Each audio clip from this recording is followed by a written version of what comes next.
আজ পহেলা নভেম্বর। মনে আছে আপনাদের? অক্টোবরের 12 তারিখ থেকে শুরু করে 24 অক্টোবর পর্যন্ত ঢাকার কেন্দ্রীয় শহীদ মিনারের সামনে সারা বাংলাদেশ থেকে বেসরকারি শিক্ষকরা বাড়ি ভাড়া, চিকিৎসা ভাতা এবং উৎসব ভাতা বাড়াতে তীব্র থেকে তীব্রতর আন্দোলন গড়ে তুলেছিল। সেই আন্দোলনের রেজাল্টের ফলে শিক্ষকদের 15% বাড়ি ভাড়া বৃদ্ধি পেয়েছিল।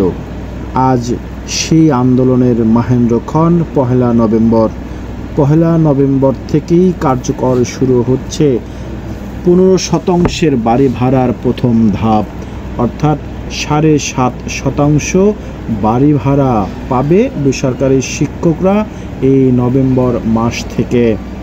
আগামী সেশনে আরও 7.5% অর্থাৎ 15% বাড়ি ভাড়া পাবে বেসিকের।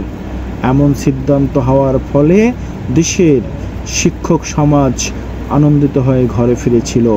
সেই তাদের মাহেন্দ্রক্ষণ শুরু হচ্ছে আজ।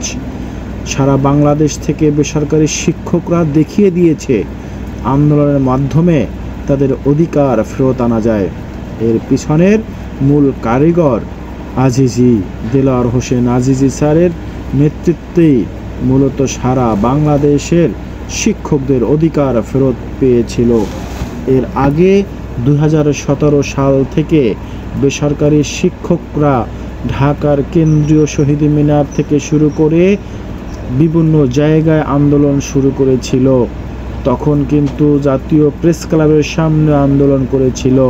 সেই আন্দোলনের পরিপ্রেক্ষিতে বেসরকারি শিক্ষকদেরকে আশ্বাস প্রদান করেছিলেন রাষ্ট্র যে বেসরকারি শিক্ষকদের বাড়ি ভাড়া, চিকিৎসা ভাতা এবং উৎসব ভাতা বাড়ানো হবে। কিন্তু তখন সেই আশ্বাস শুনে বেসরকারি শিক্ষকরা যার যার ক্লাসে ফিরে গিয়েছিল। এবারে কিন্তু সেই আশ্বাসে আর তারা পিছপা হননি।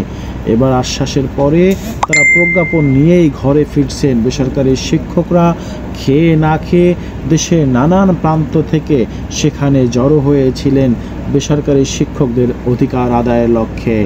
আজ সেই মাহেন্দ্রক্ষণ, অর্থাৎ বাড়ি ভাড়া 20% দাবিতে 15% দেওয়া হয়েছিল, সেই মাহেন্দ্রক্ষণ আজ। এবং চিকিৎসা ভাতা এখন পর্যন্ত বাড়ানো হয়নি এবং কর্মচারীদের 70% পর্যন্ত উৎসব ভাতারও কোনো কিছু রেজাল্ট হয়নি। তবুও বেসরকারি শিক্ষকদের যে আন্দোলনের পরিপ্রেক্ষিতে একটি কিছু হচ্ছে এটা কিন্তু আমরা বুঝতে পেরেছি এবং আমরা সেখান থেকেই স্বতঃস্ফূর্তভাবে আন্দোলনে অংশগ্রহণ করেছি। বেসরকারি শিক্ষকরা আন্দোলনের পরিপ্রেক্ষিতে আজ সেই মাহেন্দ্রক্ষণ।